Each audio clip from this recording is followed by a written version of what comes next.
پڑھتی، فجر کی نماز ہماری ماں پڑھتی، قرآن عظیم کی تلاوت کو کر لیا کرتی، شام ہوتی تو عشاء کی نماز پڑھ کر کے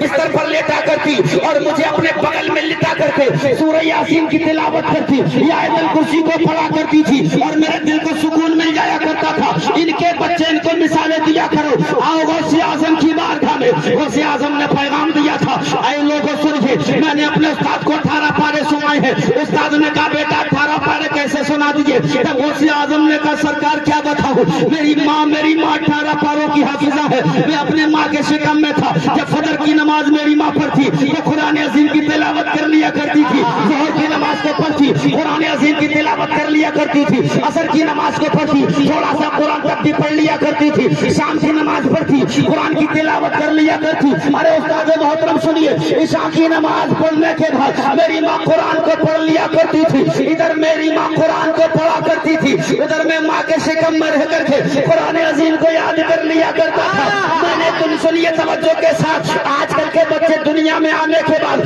قرآن جیسی عظیم کتاب کو یاد کرتے ہیں، وہ میرے غوث کا مقام ہے جو دنیا میں آنے سے پہلے قرآن کو یاد کر رہے ہیں اور اپنے استاد کو بتاتے ہیں استاد میں نے باہر آنے کے بعد قرآن کو یاد نہیں کیا بلکہ اپنی ماں کے پیٹ میں رہ کر کے قرآن کے 18 پاروں کو یاد کر لیا ہے۔ ارے میری مائیں بہنوں سنو، ارے میری مائیں بہنوں سنو، غوث اعظم نے پیغام یہ دیا ہے کہ اگر کسی کی ماں ہو تو میری ماں جیسی ہو جائے، اگر کسی کو کامیابی حاصل کرنی ہے تو میری ماں کی طرح بن جائے، کسی کو کامیابی حاصل کرنی ہے میرے ماں کے نقشے قدم پر چلنے لگے، کسی کو جنت حاصل کرنی ہے میری ماں کے طور طریقوں کو اپنا لے، کسی کو اگر جنت کی منزلوں کو کامیاب کرنا ہے تو میری ماں کے نقشے قدم پر چل لے۔ اس لیے کہ جس کی ماں قرآن پڑھ کر کے بچے کو دودھ پلاتی ہے تو بیٹا یا تو غوث اعظم بنتا ہے یا پھر غریب نواز بنتا ہے۔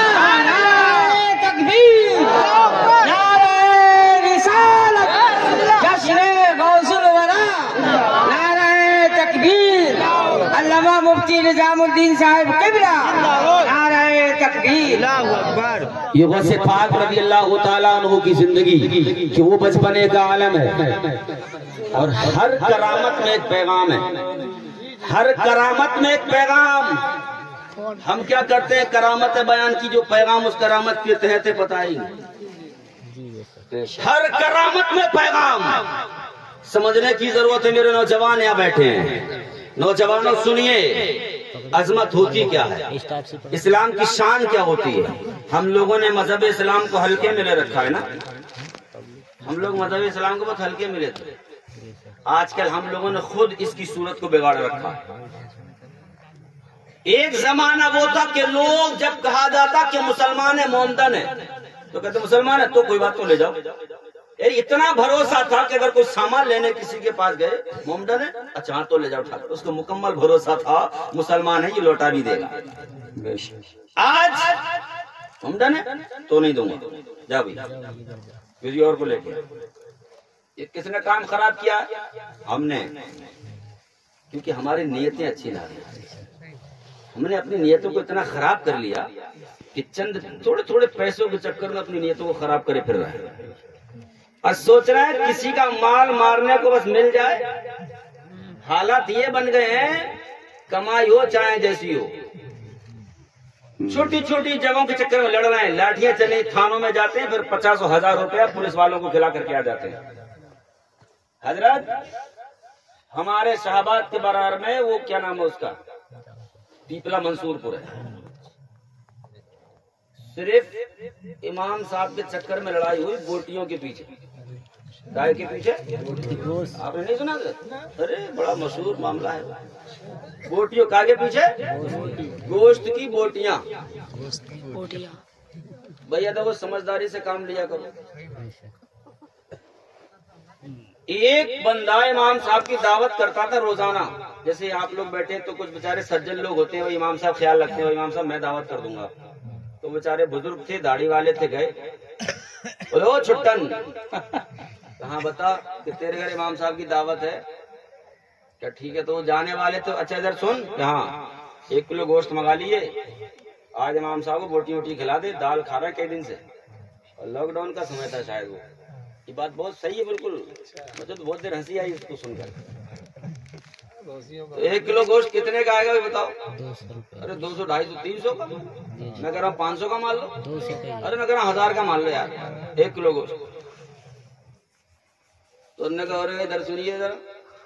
میں کیوں منگاؤں 1 کلو گوشت 1 کلو گوشت ہے نا یہ بوٹی ہی تو ہے میں کیوں منگاؤں